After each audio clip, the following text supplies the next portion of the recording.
울산광역시 지역 치안협의회가 오늘 울산경찰청 대회의실에서 열렸습니다. 오늘 치안협의회에서는 특히 최근에 사회적인 이슈가 되고 있는 고위험 정신질환자 사건 등에 대해 시민들의 불안을 해소하고 안전한 울산을 만들기 위한 대책과 방안을 만들기로 했습니다. 보도에 박정필 기자입니다.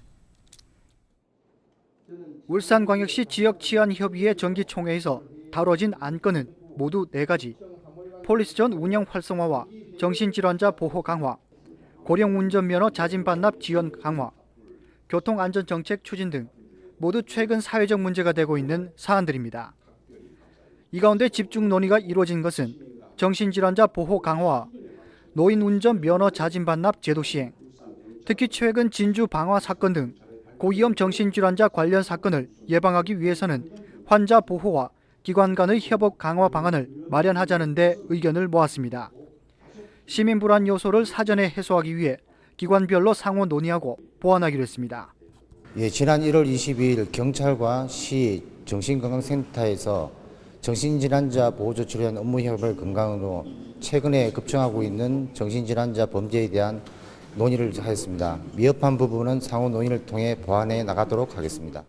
또 고령 운전자 면허 자진 반납에 대해서도 심도 있는 논의가 이루어졌습니다. 지난해 울산 지역 고령 운전자 교통사고 건수는 전체 교통사고의 11.3%인 444건으로 해가 거듭될수록 증가하고 있는 추세입니다. 이 때문에 고령 운전자 면허 자진 반납 활성화를 위해 교통비 지원 등 다양한 인센티브를 부여할 수 있는 조례 제정이 필요하다는 지적이 나왔습니다.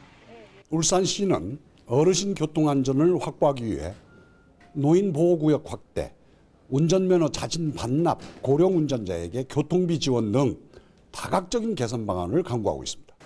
이외에도 치안 불안 지역을 지정하고 기관별 협력으로 맞춤형 폴리스존을 활성화하는 방안의 필요성도 강조했습니다.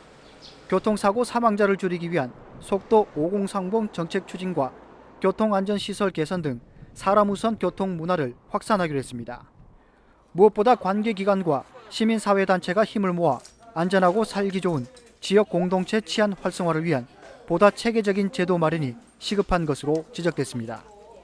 JCN 뉴스 박정필입니다.